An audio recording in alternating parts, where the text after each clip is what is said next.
Lumaki po ako sa farm. Lumaki po ako sa farm. Parang teleseryeng sinusubaybayan ng taong bayan ng mga pagdinig sa Senado tungkol sa kontrobersyang nakapalibot kay dating Bamban Tarlac Mayor Alice Go. Your Honor, ako po ay isang Pilipino. Pilipino raw siya, pero nag-match ang fingerprint niya sa Chinese na si Go Waping. Papasa isang buong season ng serye, ang kwento pa lang ng kanyang pagkatao. Komplikado, gaya ng inuungkat ngayong love life daw ng dating alkalde. Nililik si Alice Go sa kasalukuyang alkalde ng Sual, Pangasinan na si Liseldo Dong Kalugay. Ang sabi ni Go, kasi hindi ko po siya boyfriend. Magkaibigan po kami. pero sa pagsisiyasat ng mga senador, lumalabas na tila hindi lang basta magkaibigan sina Liseldo at Alice. Tila magkasosyo rin sila sa negosyo. Meron daw aqua farm sa bayan ng Sual na ang pangalan ay tila ba love team nila. Alice plus Liseldo equals Alicel Aqua Farm. Sa dokumentong nakuha ng News 5 mula sa Department of Trade and Industry, ang nagparehistro ng Alicel Aqua Farm ay si Sheila Leal Go.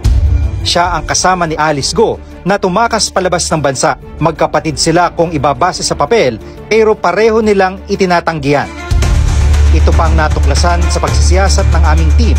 Bukod sa Alicel Aqua Farm, meron pang isang negosyo sa Pangasinan na ang pangalan Alicel Consumer Goods Trading Enterprise and Construction Services. Base sa resibo ng delivery noong October 29, 2022 mula sa isang construction supply company, nakalagay ang address ng naturang kumpanya sa bayan ng Sual. Nakapangalan ng resibo kay Mayor Dong Kalugay. Pinuntahan namin yan at doon nga namin nakita ang Alicel Consumer Goods. Pero sarado ito, kaya nagtanong-tanong kami. Kailan po ba yung nagsara? Ilan? Yata, ilan lang. Ito po bang establishment na to, yung dating Alicel Consumer Goods? Wala kang gulo. Ano po ba yan? Tindahan? Ano siya? Na sapatos. Kapansin-pansin ding nakatayo ang Alicel Consumer Goods sa gitna lang ng Happy Penguin Resort ng may-ari si Mayor Kalugay rin. Eksklusibo ring nakuha ng News 5 ang dalaw pang resibo mula sa parehong construction supply company.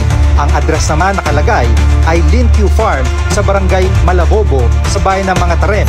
Pero ang nakapangalan sa resibo si Alice Go. Pinuntahan ng News 5 ang address ng Mga Tarem pero hindi kami nakapasok sa loob ng compound. Ang pagkakaalam daw ng mga taga roon ay si Alice Go nga ang may-ari nito.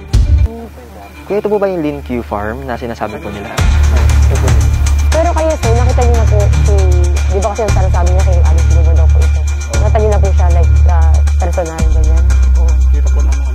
Diyan po mismo. Nung pumunta pa dito. Sa amin pang patuloy na pagtatanong, nalaman namin na tila isang malaking compound ang Linq Farm at may babuyan daw sa loob nito. Tracing na building. 13 building sa loob. Ano lang talaga naman yung loob?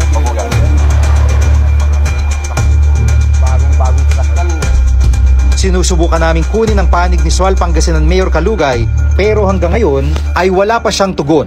Sa Martes ang susunod na pagdilig ng Senado kaugnay ng kontrobersya kay Alice Go at imbitado rin dyan si Mayor Kalugay.